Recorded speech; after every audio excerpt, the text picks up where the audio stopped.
Good morning, children. Let us discuss about the differences between Alauddin Khilji or Alauddin Khalji and Muhammad bin Tughlaq. What differences in the administrative policies they were taken? So Delhi was during the period of Alauddin Khalji. Delhi was attacked twice, two times in 1299 and to 1300, and also again 1302 to 1303. This period two times Delhi was attacked. As a defensive measure, Alauddin Khilji raised a large standing army and he maintained a large standing army. So the Muhammad bin Tughlaq during his reign, the Sultanate was attacked in the early years of Tughlaq's reign. In the beginning stages, the Mongol army also was defeated. So Muhammad Tughlaq was confident about the strength of his army and his resources, so that he could easily plan the reverse attack on the Mongol invasions. We have studied earlier classes that how under Genghis Khan the Mongols invaded Transoxiana in Iran. From there he further moved towards India. So during the Muhammad bin Tughlaq's period, the Mongol invasion has taken place. So therefore, because of this reason, he also maintained a standing army or increased the strength of army. And during the period of Alauddin Khalji, again he constructed a garrison town, new garrison town in Delhi, which we have studied, that a city. It was named as city for the purpose of soldiers. At the same time, instead of constructing a new garrison town, Muhammad Tughlaq, we have studied about his policies which failed, many of them. And during this time, instead of constructing a new garrison town, the oldest of the four cities in Delhi, Kundha, which was emptied, and this was reconstructed or renovated for the purpose of the soldiers. So it was made as the residence of the soldiers in this garrison town. So the residents of the old Delhi were shifted to the new capital in south. We know that Daulatabad in the Maharashtra region, they were shifted. So here also we know that this policy was also considered a failure, because men and material were wasted here. Many of the people lost their lives also due to these policies. So Muhammad Tughlaq shifted the people from old Delhi to Daulatabad, and this region was made as a garrison town or fortified area for the soldiers. Okay. Then Alauddin Khalji also he had soldiers. Many of the standing army of these soldiers had to be fed.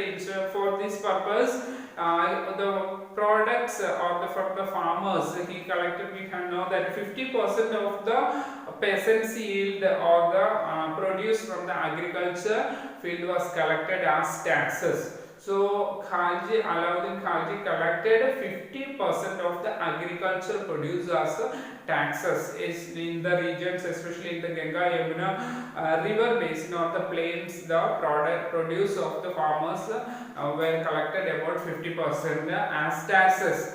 Now Muhammad bin Tughlaq also, we know that from the same area he also collected tax to feed the army. But to meet the expenses of the maintaining in such a large number of soldiers, he also levied additional taxes. Here Alauddin Khalji collected 50% of produce as tax from the farmers or the agriculturists, but Muhammad bin Tughlaq also collected or levied additional taxes, because it was not sufficient for him to only the taxes which were collected from the farmers. So this also created some sort of famine in that area, because he collected taxes from the farmers, 50% of the produce, and additional taxes. Many of the people lost their livelihood. So there was a severe famine occurred in the regions of during the period of Muhammad bin Tughlaq. Now the soldiers had to be paid, so that Alauddin Khalji also planned to pay his soldiers in salaries in cash or instead of iktas. We know that earlier the Delhi Sultans provided large areas of land like the iktas were as a gift to the iktadas, so that iktadas or mukti they could collect the revenue from their own region. And but here Alauddin Khalji paid salaries in cash to the iktadas. So here the soldiers also would their supplies from the merchants in Delhi, and it was also feared that merchants were raising merchants in the Delhi also may raise the prices of goods. So to stop this market price increasing, Alauddin Khilji controlled the prices of goods in Delhi, and prices were also carefully surveyed and by the officers. Also merchants who also were selling the prescribed rates only. The state fixed the rates in the market regions so that the farmers the merchants could not raise the wages or the cost of the goods. Their market prices were regulated so that they could not increase the cost of the goods in the market. The state fixed the rate of goods there. There was a minimum supporting price for the in the markets. At the same time, Muhammad bin Tughlaq, we know that he also paid soldiers in cash salaries, but there one difference we can find here, he did not control the prices in the market. Instead of, he used the token currency. So somewhat we know that the present day which we are using the paper currency, etc., coins or paper currency, but it was during the period of Muhammad bin Tughlaq, the currency which was introduced by Tughlaq was very cheap metals. It was used in cheap metals instead of gold or silver. So people in the 14th century, we know, they did not trust these coins because it was of very low cost metals. So they were very smart, so that they saved their gold and silver coins.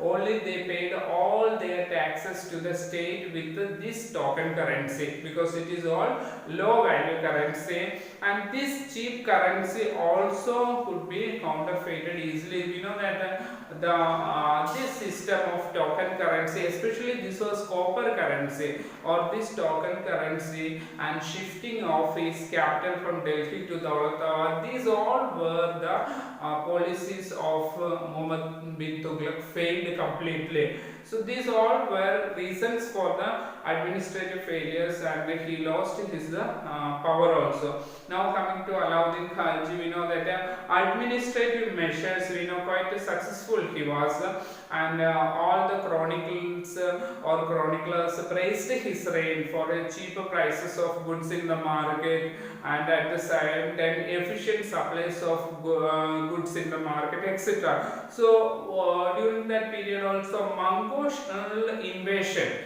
which occurred during the Alauddin Khalji's period, where he could be able to resist the Mongol invasion, or the threat of Mongol invasions were completely resisted by the Alauddin Khalji. When we think about the Muhammad bin Tughlaq, his administrative policies were completely a failure. We know that the introduction of token currency and shifting of his capital from Delhi to Dawlatabad, these all. Also at the same time, his campaign to Kashmir was also another disaster. We know that he then gave up all his plans to invade Transoxiana.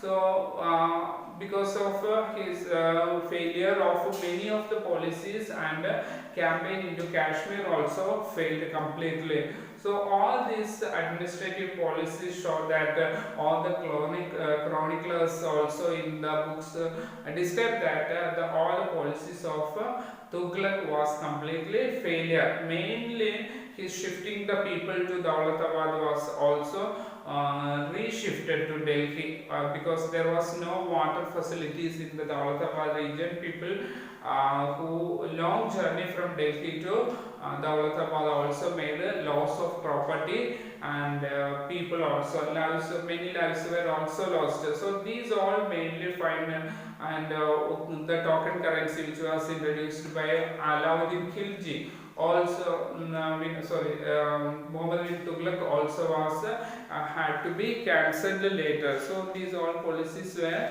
made.